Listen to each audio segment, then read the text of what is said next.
here you are. Here's the tomb right Yeah, there. we're in the tomb. We're in the tomb. It's one of my favorite sets. Yeah. So cool to be there. What a set. Absolutely. Where was this actually? Where's it? So we were 5 months in Cape Town. By the way, it's the most beautiful city.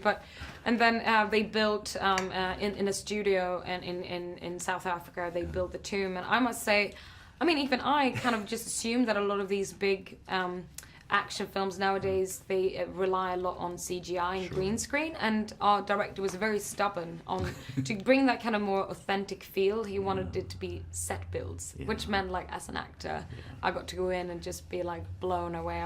The detail in this work was incredible.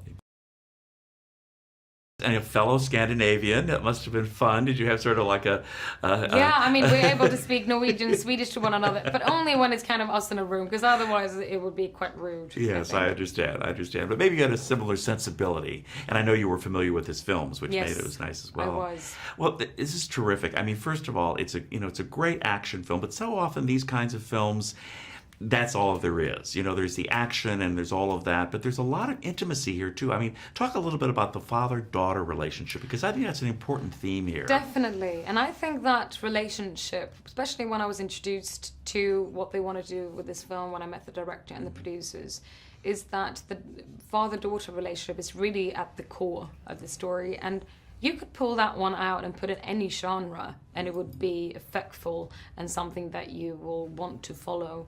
And that meant that I thought, like, okay, so we can now step into this universe.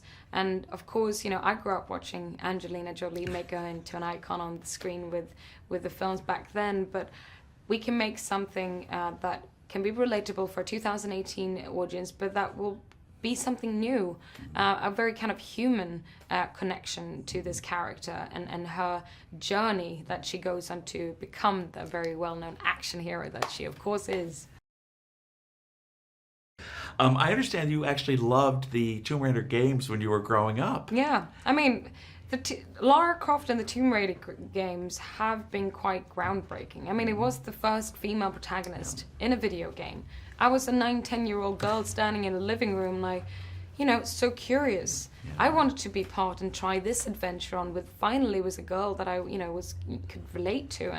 And I was a bit too young, so I'm a bit scared, to be honest, to play the games. I tried. But I revisited them later in my young teens. One of the things that's great, and it's happening this year, a lot of films are coming out, and this is probably one of the strongest ones, where we're seeing strong female character leading a film.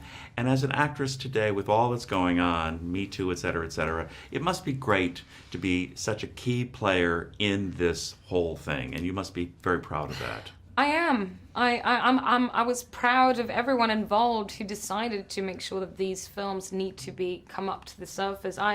Whilst filming this, or actually just wrapping it up, I went and saw Wonder Woman. I was just floored to finally see these kind of battle scenes with just these women turn it on its head like that, and me realizing I was growing up thinking that I would never see anything like it.